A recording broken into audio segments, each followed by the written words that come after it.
अस्सलाम वालेकुम बच्चों, आज का आपका टॉपिक है functions of central bank. Central bank मरकज़ी बैंक जो कि किसी भी मुल्क के अंदर सबसे ज़्यादा इम्पॉर्टेंट होता है, बैंकों का ऑर्गेनाइज़र होता है। जैसे पाकिस्तान के अंदर स्टेट बैंक ऑफ पाकिस्तान है। तो बच्चों ये क्यों इतना इम्पॉर्टेंट है? क्योंकि ये इसके बहुत सारे इम्पॉर्टेंट काम हैं। सबसे पहले जो इम्पॉर्टेंट काम है, नोट इशूइंग एजेंसी, नोट जारी करता है मरकज़ी बैंक। और ये दो सिस्टम के तहत नोट जारी किए जाते हैं। एक है जी फिक्स फिडुशरी सिस्टम और दूसरा है प्रोपोर्शनल रिजर्व सिस्टम। ये जो पहला सिस्टम है फिक्स फिडुशरी सिस्टम, ये बच्चों इंग्लैंड के अंदर राइज है और जापान में और नॉर्वे में इन मुल्कों ने इसको अडॉप्ट किया हुआ है। और इसके अंदर क्या होता है कि जो पार्लियामेंट मंजूरी देती है कि जी इस ख़ास मिकदार के बराबर जो है ना नोट वो तो छापे जा सकते हैं किसी भी चीज़ को गारंटी रख कर, लेकिन या बग़ैर इवन गारंटी के भी। लेकिन अगर इस लिमिट से ज़्यादा, जैसे फ़र्ज़ किया कि इंग्लैंड के अंदर ये लिमिट 10 मिलियन सेट की गई है, तो इंग्लैंड में कहा जाता है कि 10 मिलियन के नोट आप बग़ैर किसी गारंटी के छाप सकते हैं। और ये पार्लियामेंट ने ये लिमिट सेट की हुई है। और अगर 10 मिलियन से ज़्यादा के नोट छापने हैं तो उसके लिए सेम उतनी ही मिकदार का गोल्ड रखना पड़ेगा जितने के नोट छापने की ज़रूरत है। ठीक है जी, इसको कहते हैं फिक्स फिडुशरी सिस्टम। और ये जो लिमिट है ये पार्लियामेंट इसको चेंज कर सकती है और मरकज़ी बैंक अपनी मर्ज़ी से ऐसा नहीं कर सकता। फॉर एग्ज़ाम्पल कि जैसे इंग्लैंड के अंदर 10 मिलियन लिमिट सेट की गई है तो वो 10 मिलियन नोट बग़ैर किसी गारंटी के छाप लेंगे। और अगर इससे ज़्यादा नोट छापने की ज़रूरत है तो वो गोल्ड या सिल्वर सेम उतनी ही मिकदार का रखेंगे। ठीक है जी, ये बड़ा एक नॉन फ्लेक्सिबल सिस्टम होता है। लेकिन इसके बरक्स जो दूसरा है प्रोपोर्शनल रिजर्व सिस्टम, इसके अंदर बच्चों जो पार्लियामेंट मंजूरी देती है कि एक ख़ास जो है प्रोपोर्शनल रेट की मंजूरी देती है। जैसे पाकिस्तान के अंदर बच्चों 30% रेट है, अमेरिका के अंदर भी यही सिस्टम चलता है प्रोपोर्शनल रिजर्व सिस्टम। और अमेरिका के अंदर 40% रेट है और फ्रांस के अंदर 35% रेट है। इसमें क्या होता है कि जी आपको जितने भी नोट छापने हैं आप इस ये फिक्स परसेंटेज जो है, जो ये प्रोपोर्शनल जो है, इसके हिसाब से आपने गोल्ड रखना है और आप जितने मर्जी नोट छाप लें। ये ज़्यादा ये ज़्यादा फ्लेक्सिबल सिस्टम होता है और इसके अंदर ज़्यादा नोट छापे जा सकते हैं। ठीक है, और इससे इन्फ्लेशन भी हो सकता है। लेकिन बच्चों जो हमारे जैसे कंट्रीज़ हैं उसके अंदर इन दोनों सिस्टम्स के अलावा भी नोट छापे जाते हैं। मतलब ना ही तो हम फिक्स फिडुशरी सिस्टम को फॉलो करते हैं और ना ही प्रोपोर्शनल रिजर्व सिस्टम को फॉलो करते हैं, बल्कि एक तीसरा सिस्टम भी है। और वो क्या होता है, उसको हम कहते हैं डेफिसिट फाइनेंसिंग। उसमें क्या है कि जब भी हुकूमत को पैसों की ज़रूरत पड़ती है तो वो बग़ैर किसी गारंटी के, बग़ैर किसी पार्लियामेंट की मंजूरी के नए नोट छपवा लेते हैं। और इसको हम उर्दू में कहते हैं तमवील खासिर कहते हैं और उर्दू में हम कहते हैं deficit financing. And this is important point. ठीक है, कि डेफिसिट फाइनेंसिंग हमारे जैसे मुल्कों के अंदर होती है और वहाँ पर ये दोनों रूल्स में से कोई भी फॉलो नहीं हो रहा होता। जैसे पाकिस्तान है तो बच्चों इसके तहत प्रोपोर्शनल रिजर्व सिस्टम के तहत, लेकिन इसके अलावा भी हम डेफिसिट फाइनेंसिंग के थ्रू भी बहुत सारे नोट छापते हैं। अगला जो सेंट्रल बैंक की जो ड्यूटी है that is the bank of the state. बच्चों वो सारे काम जो आपका बैंक आपके लिए करता है, ठीक है, जैसे आप अपने पैसे बैंक में जाके रखते हैं, अगर आपने किसी को पेमेंट करनी है ड्राफ्ट बनवा लेते हैं, आपको वो ATM कार्ड भी बना देता है। ठीक है, आपने कोई ऑनलाइन ट्रांजैक्शन करनी हो उसमें भी आपको फैसिलिटेट करता है, आपने अपना लॉकर भी खुलवा लेते हैं बैंक के पास। ठीक है, तो ये आपका बैंक ये सारे काम जो आपके लिए कर रहा है, जो सेंट्रल बैंक होता है वो ये सारे काम गवर्नमेंट के लिए करता है। ठीक है, गवर्नमेंट के वो सारे अकाउंट अपने पास रखता है और गवर्नमेंट की तमाम तर डीलिंग्स जो भी पब्लिक के साथ होती हैं वो सेंट्रल बैंक की उनको डील करता है। और उसके बाद क्या है, the bank of the banks. ठीक है, ना सिर्फ वो हुकूमत को फैसिलिटेट करता है बल्कि आम के जो कमर्शियल बैंक्स हैं वो भी अपनी तमाम तर डीलिंग्स जो हैं वो भी सेंट्रल बैंक के पास करते हैं। अगर उनके कोई रिज़र्व अकाउंट्स हैं, कोई डिपॉजिट्स उनके हैं तो वो उनके सेंट्रल बैंक के पास होंगे। फिर एक custodian of metallic money and foreign exchange, जैसे अभी कहा कि ये बैंक ऑफ स्टेट है। और जैसे बच्चों आप और मैं, हम जैसे लोग जो हैं अपने लॉकर भी बैंकों के पास रखते हैं, तो इसी तरह से जो गवर्नमेंट है वो सेंट्रल बैंक के पास अपनी तमाम तर जो बिलोंगिंग्स हैं वो उनको रखती है, चाहे वो फॉरेन एक्सचेंज हो, चाहे वो सरकारी ख़जाना हो। ठीक है, चाहे वो गोल्ड या सिल्वर के जो हैं स्टोरेज हो, वो तमाम के तमाम जो है वो गवर्नमेंट के जितनी भी चीज़ें हैं वो सारी की सारी स्टेट बैंक ऑफ पाकिस्तान के पास होती हैं। उसके बाद अगला पॉइंट है बच्चों lender of last resort. Urdu में है ये कि बैंकों का आखिरी सहारा। ठीक है, कि अगर कोई बैंक जो है उसके पास पैसे कम पड़ जाते हैं, वो दिवालिया होने को आ जाता है या उसको अचानक कहीं से कर्जा लेना पड़ता है, तो वो किसके पास जाएगा? वो मरकज़ी बैंक के पास जाएगा, स्टेट बैंक के पास जाएगा। ठीक है, स्टेट बैंक के डिपॉजिट भी उसके पास उनसे लोन भी ले सकता है और अपने बिल ऑफ एक्सचेंज को स्टेट बैंक से बटा भी लगवा सकता है। ठीक है, उसके बाद लास्ट पॉइंट है जी क्लियरिंग हाउस। ये क्लियरिंग हाउस है, जैसे पिछले लेक्चर के अंदर हमने बार बार बात की, हुंडी के बारे में बात की, बिल ऑफ एक्सचेंज के बारे में बात की।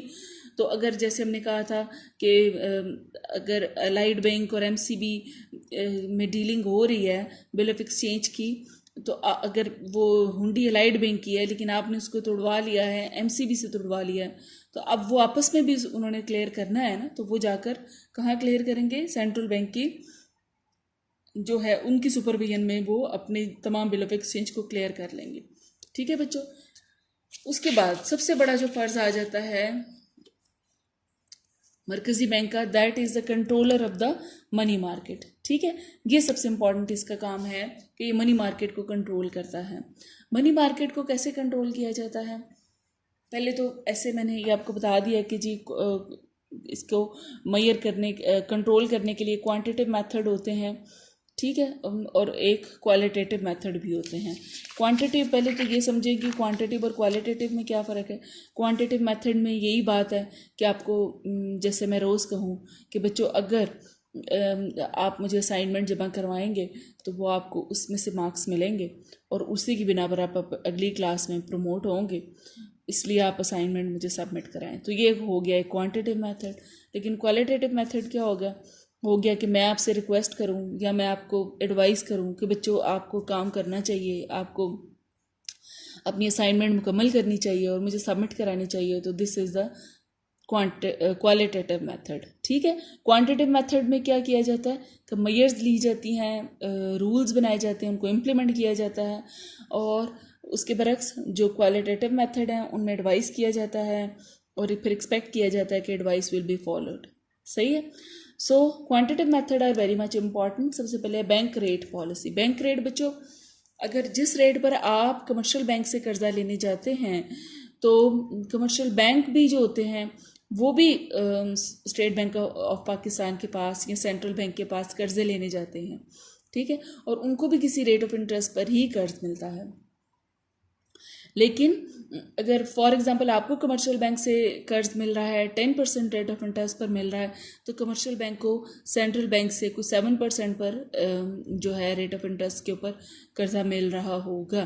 तो ये जो 7% है this is the bank rate. ठीक है, तो bank rate policy is that rate of interest at which central bank advances loans to commercial banks और discount their bill of exchange. ठीक है, उंडियों को बटा लगाने की जो शरह होती है और या फिर कर्जे देने की जो शरह होती है that is called bank rate. ठीक है, अच्छा, उसके बाद पहले मैं इनको डिफाइन कर देती हूँ, फिर मैं आपको बताती हूँ कि ये इनको ऑपरेट कैसे किया जाएगा। उसके बाद open market policy. Open market policy में क्या होता है बच्चों, इसके अंदर जो गवर्नमेंट सिक्योरिटीज़ और गवर्नमेंट बॉन्ड्स होते हैं उनको बेचा और ख़रीदा जाता है।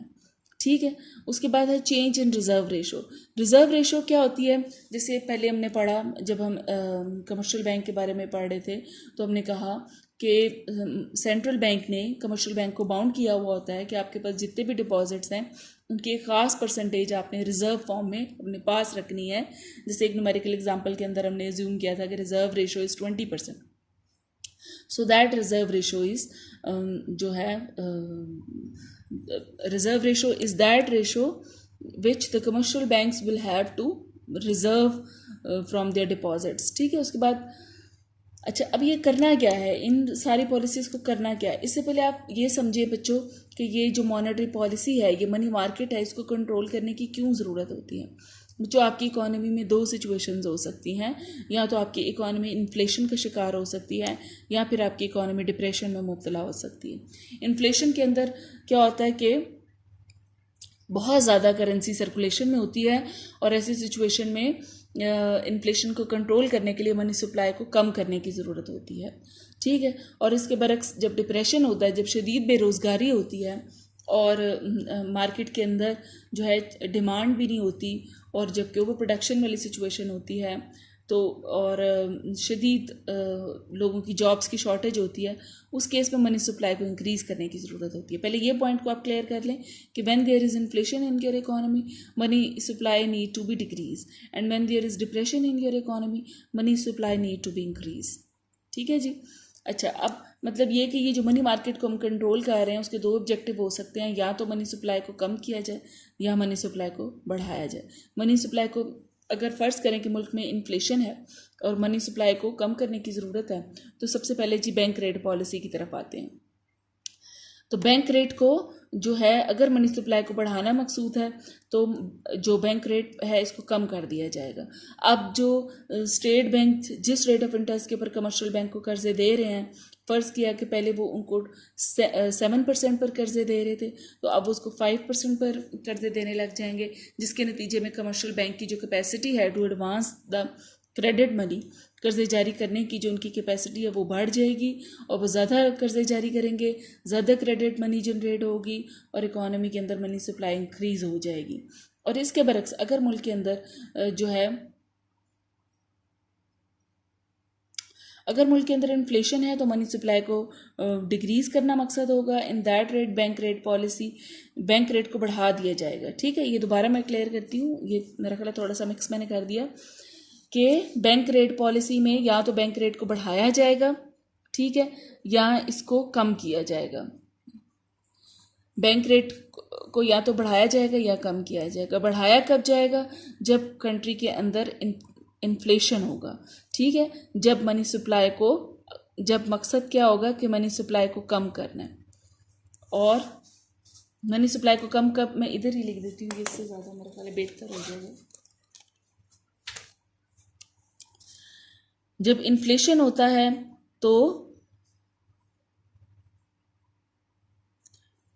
डिप्रेशन के अंदर मनी सप्लाई को ये इंक्रीज करने की कोशिश की जाएगी, और इन्फ्लेशन के बीच में मनी सप्लाई को डिक्रीज करने की कोशिश की जाएगी। ठीक है, इन्फ्लेशन में मनी सप्लाई को डिक्रीज करने की कोशिश की जाएगी, और मनी सप्लाई को डिक्रीज करने के लिए बैंक रेट में इजाफा किया जाएगा। ठीक है, और उसके बरक्स जब डिप्रेशन होगा तो डिप्रेशन के दौर में मनी सप्लाई को इंक्रीज़ करने की कोशिश की जाएगी, और मनी सप्लाई को इंक्रीज़ करने के लिए बैंक रेट में कमी की जाएगी। ठीक है, उसके बाद अगला पॉइंट आ जाता है open market operation. Open market policy के अंदर बच्चे, जैसे कि आपको बताया कि गवर्नमेंट सिक्योरिटीज़, गवर्नमेंट बॉन्ड्स को बेचा और ख़रीदा जाता है। ठीक है, फ़र्ज़ करें कि गवर्नमेंट के पास एक बॉन्ड है जिसकी जो मालियत है वो 1000 रुपये है। अगर आपके कंट्री के अंदर शदीद तरह का इन्फ्लेशन है, ठीक है, बहुत ज़्यादा पहले पैसे सर्कुलेशन में है, तो गवर्नमेंट क्या करेगी? गवर्नमेंट वो बॉन्ड लेकर आएगी मार्केट में और कहेगी इसको आप ख़रीद लें, बेचेगी उसको, सेल करेगी उसको, और वो आप लोग उसको ख़रीद लेंगे। क्यों ख़रीदेंगे? क्योंकि उस पर कोई बड़ा अच्छा, कोई अट्रैक्टिव सा रेट ऑफ इंटरेस्ट भी मिल रहा है। ठीक है, फ़र्ज़ किया कि गवर्नमेंट ने वो लॉन्च किया, आपने उसको परचेज़ कर लिया, गवर्नमेंट ने आपको सेल किया। ठीक है, गवर्नमेंट ने जब आपको वो 1000 रुपीज़ का बॉन्ड सेल किया, तो 1000 रुपीज़ का जो नोट है वो निकल कर गवर्नमेंट के पास आ गया। इट मीन्स कि 1000 रुपीज़ का जो नोट है वो सर्कुलेशन में से निकल गया और मनी सप्लाई कम हो गई।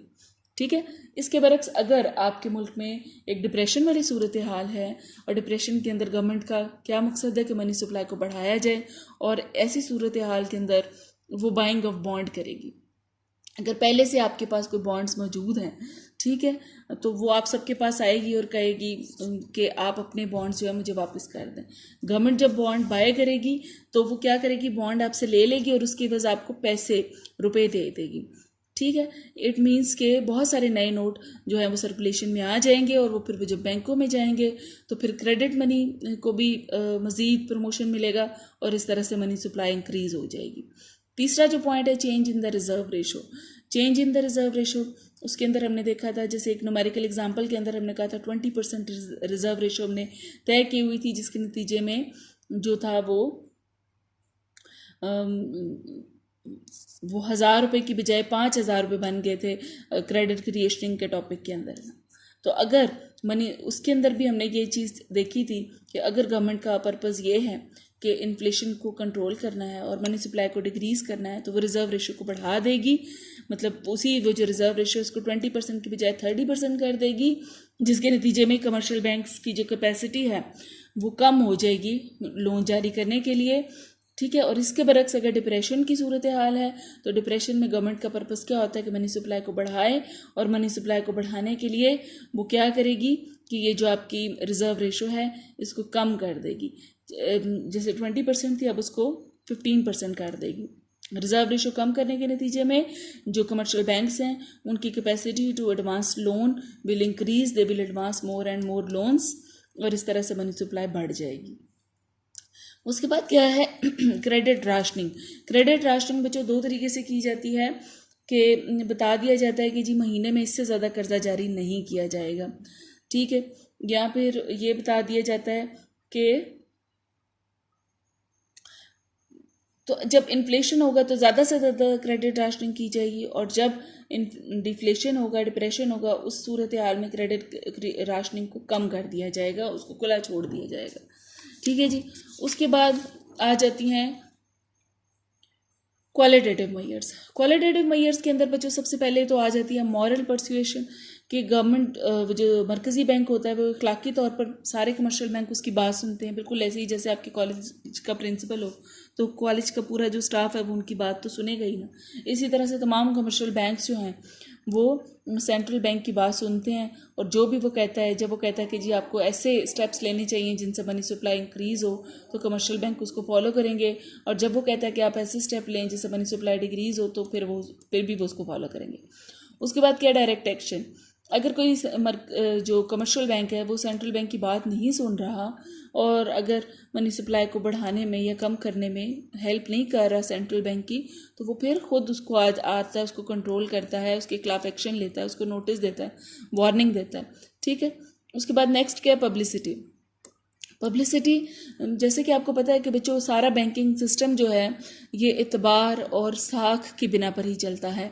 ठीक है। किसी भी बैंक के चेक ड्राफ्ट इसलिए एक्सेप्टेबल होते हैं क्योंकि लोग उन पर एतबार करते हैं, लेकिन अगर किसी बैंक की साख ख़राब हो जाए और एक उसके बारे में चाहे अफवाह उड़ जाए कि जी ये बैंक दिवालिया होने वाला है, तो वो वाकई दिवालिया हो सकता है, अगरचे वो बिल्कुल ऐसी कोई बात ना हो। So bank are very much concern about their positive publicity. So अगर कोई बैंक कमर्शियल बैंक जो है वो सेंट्रल बैंक को फॉलो नहीं करता, तो वो उसके बारे में नेगेटिव चीज़ों को की पब्लिसिटी कर सकता है, और जिससे बैंकों को नुकसान पहुंचेगा, उनके डिपॉजिट्स एकदम कम हो जाएंगे और वो वाकई वो ख़राब हालात में आ जाएगा। ठीक है। उसके बाद है change in the margin requirement. ये क्या होता है बच्चों, ये इट्स ट्रिकी वन। कि इसमें क्या है कि जैसे बच्चों आप कर्ज लेने जाते हैं, आपके पास 10 लाख रुपए की प्रॉपर्टी है, तो आप 10 लाख की प्रॉपर्टी रखते हैं, गिरवी रखते हैं, और उसके एवज आपको 8 लाख रुपए का कर्जा मिलता है। तो ये जो डिफरेंस है between the property value and the loan value, that is called the margin requirement rate। जैसे इस एग्जांपल के अंदर ये आपको 20% नज़र आ रही है मार्जिनल रिक्वायरमेंट रेट, कि आप 10 लाख की प्रॉपर्टी रखते हैं तो आपको 8 लाख का कर्जा मिलता है। It means the marginal requirement rate जो है दैट इज़ 20%। तो जब इन्फ्लेशन होता है तो मनी सप्लाई को डिक्रीज़ करना मकसद होता है, और ऐसी सूरत हाल में मार्जिनल रिक्वायरमेंट को बढ़ा दिया जाता है, और इसके बरक्स सिचुएशन में मार्जिनल रिक्वायरमेंट को कम कर दिया जाता है। उसके बाद है रेगुलेशन ऑफ कंज्यूमर क्रेडिट।